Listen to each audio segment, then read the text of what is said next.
आंगनवाड़ी कार्यकर्ताओं और सहायिकाओं द्वारा विगत दिनों से चल रहे धरना प्रदर्शन के क्रम में आज मसूरी के शहीद स्थल झूलागढ़ पर CITU के बैनर तले प्रदर्शन किया गया और अपनी मांगों को लेकर मुख्यमंत्री को उप जिला अधिकारी के माध्यम से ज्ञापन प्रेषित किया गया। नमस्कार, आप देख रहे हैं UK 24/7 न्यूज।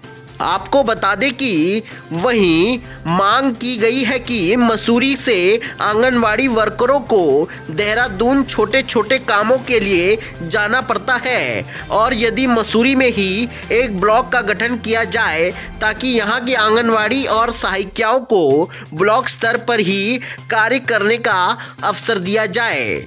आपको बता दें कि धरना प्रदर्शन में वक्ताओं ने कहा कि उत्तराखंड में कार्यरत आंगनबाड़ी कार्यकर्ताओं को राज्य कर्मचारी घोषित किया जाए, वहीं न्यूनतम वेतन के साथ ही उनकी अन्य जायज मांगों पर भी शीघ्र अमल किया जाए और यदि सरकार उनको वार्ता के लिए आमंत्रित करती है तो शीघ्र ही इस समस्या का समाधान निकल जाएगा। इस अवसर पर शहर अध्यक्ष जयश्री बिष्ट ने कहा कि उनकी मांगे जायज हैं और सरकार को उनकी मांगों पर ध्यान देना चाहिए। उन्होंने कहा कि आंगनवाड़ी वर्करों को BLO के साथ ही पोलिंग की ड्यूटी भी करनी पड़ती है, जिसका उन्हें कोई अतिरिक्त मानदेय नहीं दिया जाता। देखिए पूरी खबर नितेश उनियाल की मसूरी से UK 24/7 के लिए। मेरा नाम जयश्री बिष्ट है और मैं यहाँ पे आंगनवाड़ी कार्यकर्ता की ब्लॉक अध्यक्ष हूँ।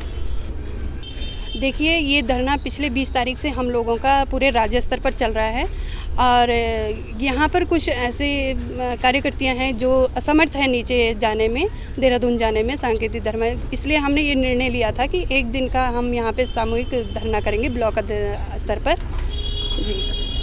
कि जो कि हमारा जो इस लेटर के माध्यम से जितनी भी ये मांगे हैं सारी जेन्युइन मांगे हैं। C2 के माध्यम से हम लोगों ने ये जो मांगे रखी है पिछले 20 तारीख से हम लोग ये, मुझे लगता है कि इसमें सरकार को हम लोगों की सुननी चाहिए जो जेन्युइन मांगे हैं।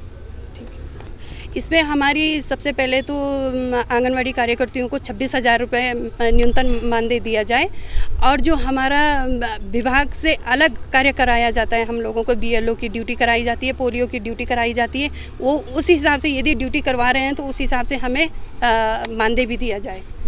हमारी जो ये है वास्तव में हम लोगों का जो पहले तो मैं अपने ब्लॉक स्तर की बात करूंगी। अभी ये तो हमारे पूरे राज्य स्तर की मांगे हैं, सारी मांगे बहुत सही तरीके से दी जाती है। जो ब्लॉक स्तर पे हमारी मांगे थी, जो हम लोगों को सामान्य ये है और एक ही सुपरवाइज़र की नियुक्ति यहाँ पे हम लोगों ने मांग रखी थी, तो उससे भी हम लोगों को काफ़ी सुविधा मिलेगी। एक ही सुपरवाइज़र यदि मसूरी के अंतर्गत आती है तो हम लोगों की ये दौड़ भाग बचेगी, क्योंकि हम लोगों को ना तो TA बिल मिलता है और ना DA बिल मिलता है, ठीक है। और जो सामान हम लोगों को अंडे, खजूर, चिप्स हमको जो देहरादून से लाने पड़ते हैं, ढोने पड़ते हैं, उस चीज़ में हमें बहुत समस्याएं आती है। और मोबाइल रिचार्ज का है तो मोबाइल रिचार्ज भी हम लोगों को नहीं दिया जाता है। ऑनलाइन वर्क हम लोगों से बहुत करवाया जाता है। गांव की गलियों से शहर के शोर शराबे तक हम लाते हैं सही खबर आप देख रहे हैं UK 24/7 न्यूज। खबर वही जो है सच सही।